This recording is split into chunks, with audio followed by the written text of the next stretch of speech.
आज महाविकास आघाडीचा सत्याचा मोर्चा आहे। यामध्ये शिवसेना, मनसे आणि राष्ट्रवादी काँग्रेस सहभागी होणार आहे आणि त्यासाठी आपण पाहतोय की आता त्यांचा ट्रेलर पॅटर्न आणि व्हॅनिटी व्हॅन सुद्धा या ठिकाणी पोहोचलेली आहे। ट्रेलर या ठिकाणी दाखल झालेले आहेत, तर दुसरीकडे आपण पाहतोय की दोन व्हॅनिटी व्हॅन या ठिकाणी मागवण्यात आलेल्या आहेत। या व्हॅनिटी व्हॅनमध्ये सर्व जे प्रमुख नेते ते बसतील आणि यानंतर मोर्चामध्ये सहभागी होणार आहेत। ही सगळी दृश्य आपण पाहतोय। या ठिकाणी बॅनर्स, पोस्टर्स लागलेले ही ती जागा आहे ज्या ठिकाणी सभा होणार आहे आणि ही सभा नेमकी कशी होणार आहे ते देखील आपण पाहणार आहोत। त्यासाठी तीन मोठमोठे जे ट्रेलर आहेत ते या ठिकाणी मागवण्यात आलेले आहेत आणि आपण पाहतोय लाईनीत तीन ट्रेलर जे ते आपल्याला दिसत आहेत।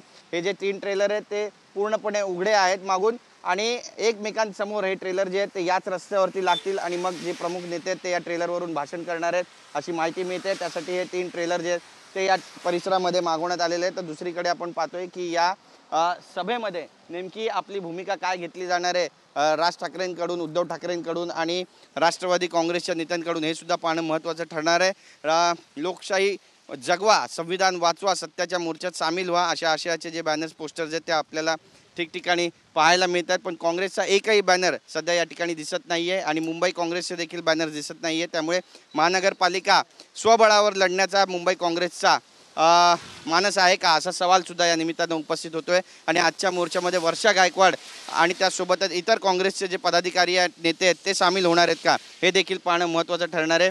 कारण आपण पाहतोय की कशा पद्धतीचं सध्या वातावरण आहे। झेंडे या ठिकाणी लावण्यात आलेले आहेत आणि विविध पक्षाचे झेंडे आपल्याला दिसत आहेत, मात्र काँग्रेसचा एकही झेंडा या दिसत नाही आहे आणि त्यामुळे काँग्रेसनं आपला मार्ग वेगळा निवडला आहे का असा सवाल सुद्धा या निमित्तानं उपस्थित केला जातोय। आपण पाहतोय की एकीकडे बिहारच्या निवडणुका आहेत, दुसरीकडे मुंबईमध्ये सुद्धा आता महानगरपालिकेच्या निवडणुका आहेत। त्यामुळे नेमकं काय होणार आहे या मोर्चामध्ये हे पाहणं जरी महत्त्वाचं असलं तरी या मोर्चावरती पावसाचं सावट आहे आणि आज सकाळपासूनच पावसानं धुमाकूळ घातलेलं आहे। त्यामुळे हा मोर्चा किती भव्य दिव्य होईल, यात किती लोक सामील होतील हे सुद्धा पाहणं तितकंच महत्त्वाचं ठरणार आहे। कॅमेरा पर्सन योगेश गुरवसह गिरीश गायकवाड, TV9 मराठी, मुंबई।